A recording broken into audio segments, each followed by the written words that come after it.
jibber jab, bamboozle, nooka noozle, bippity bop, she called. You jibber jab, bamboozle, nooka noozle, bippity bop, she called.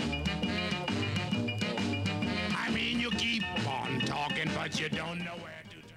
Welcome to the weekend, and thank you for tuning into Independent Thinking. I'm Amy Oliver, the director of the Colorado Transparency Project for the Independence Institute. You might notice that I am not John Caldera. I am filling in for my boss today, so thank you for tuning in. And as you might notice from my title, I am passionate about transparency. It is an issue that is near and dear to my heart.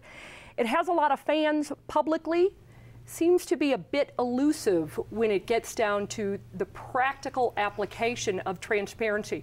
With me today are two people who are on the front lines of the transparency battle. I have State Representative B.J. Nickel, thank you for being here, and Jefferson County Commissioner Kevin McCaskey. I think before we start with transparency and exactly what it should look like, what we need is a working definition. It seems to me that we can't get a consensus definition.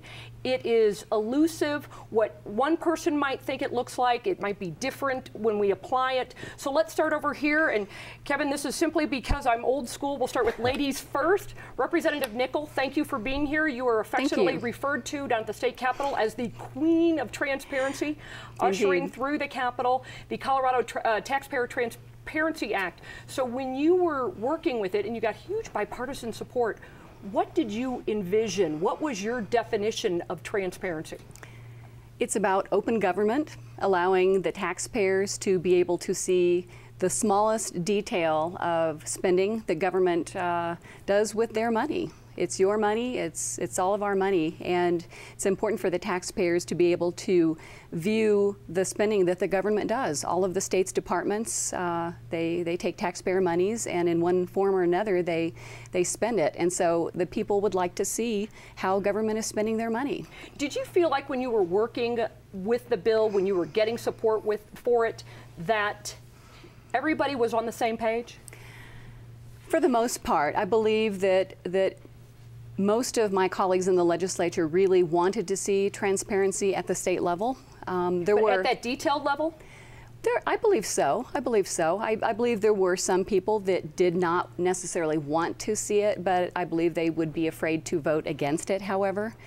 And so, yes, I think that most of the people did want to see that, my colleagues at the legislature. However, I do have to say I wasn't real confident that the governor of the state of Colorado really wanted to see that transparency, because there was a bit of fighting with me from his end, and so there were efforts on his part to try to kill my bill, and he did work with a few legislators to try to make that happen at every turn, at every committee hearing.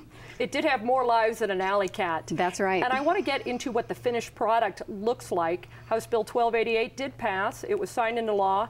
We have seen we've seen the unveiling of the Transparency Online project. We'll talk more about that, but let's move over to Jefferson County Commissioner Kevin McCaskey. So while the battle was going on at the state level, this is sort of funny because Jefferson County was going a little bit rogue.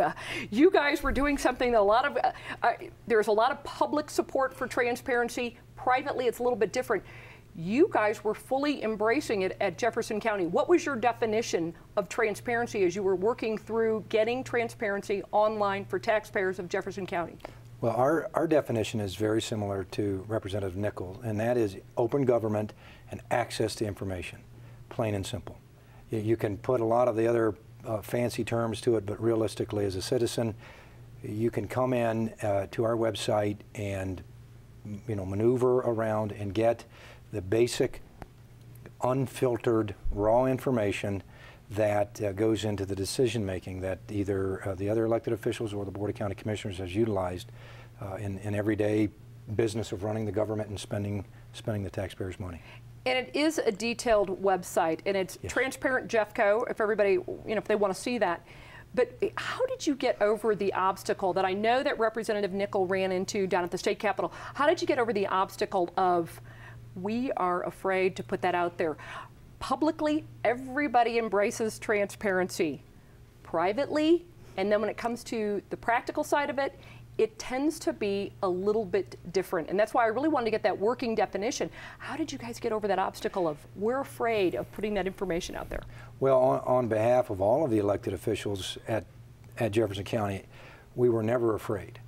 We believe that it is fundamental, obviously, to our republic, and as Americans and in the spirit of freedom, we wanted our citizens to see in the greatest detail that we possibly could to put out and in a practical way, allow them to see what we do every day. It's a foreign question to me about being fearful of it. The Board of County Commissioners embraced open government. It's part of our values in our organization. We have 4 values, and open, transparent government is one of those that are critical to how we and our employees conduct their business every day. So making this information available, really, it's a work in progress. It's going to continue to be refined and improved and enhanced.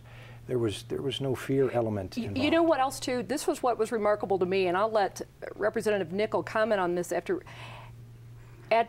Your employees embraced it. I mean, yes. Your county administrator essentially said, here it is, this is what we're going to do, let's make this work. So you really had input from not just the elected officials, you had it from the employees, and they went around and did a lot of outreach as well. Absolutely, absolutely. You know, it's one thing to be out on the campaign trail and talk about open government, and especially at the local level of government, you really, it's where the rubber meets the road, and you have a significant impact on our citizens' lives every day.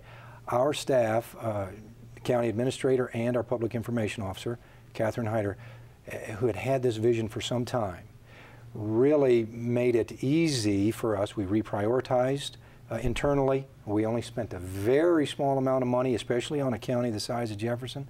We spent $3,400, and that was a computer program interaction for our credit card purchases, but the staff embraced it 100%, and they then took it from that point, brought it to life in just an exceptional way. Representative Nickel, $3,400, and I can go on the Jefferson County website. I can go on Transparent Jeffco. I can search by vendor. I can search by description. They put some 600 to 700 procurement cards online because they said that's what, according to your county administrator, that's what they wanted on first. That's what taxpayers wanted to see. They wanted to see procurement cards. I can go on there. I can find out that the Jefferson County Sheriff's Office spent 34 something on hay for abandoned horses. I know who authorized it. I know the date of the purchase. I know exactly why they bought it.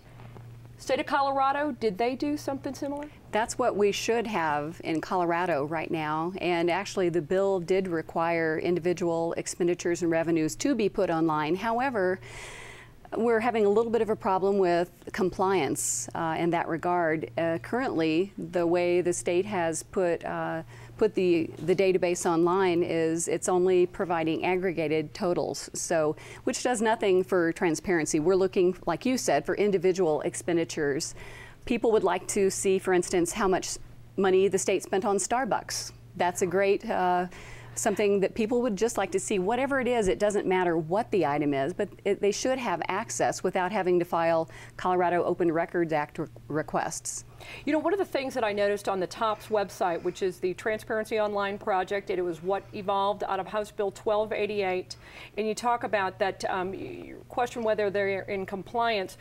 Probably legally they are, because it does say where transparency is, I don't know what the word is, but transparency is, or where it can be inhibited or prohibited, or it says they can have aggregated information. Exactly, right.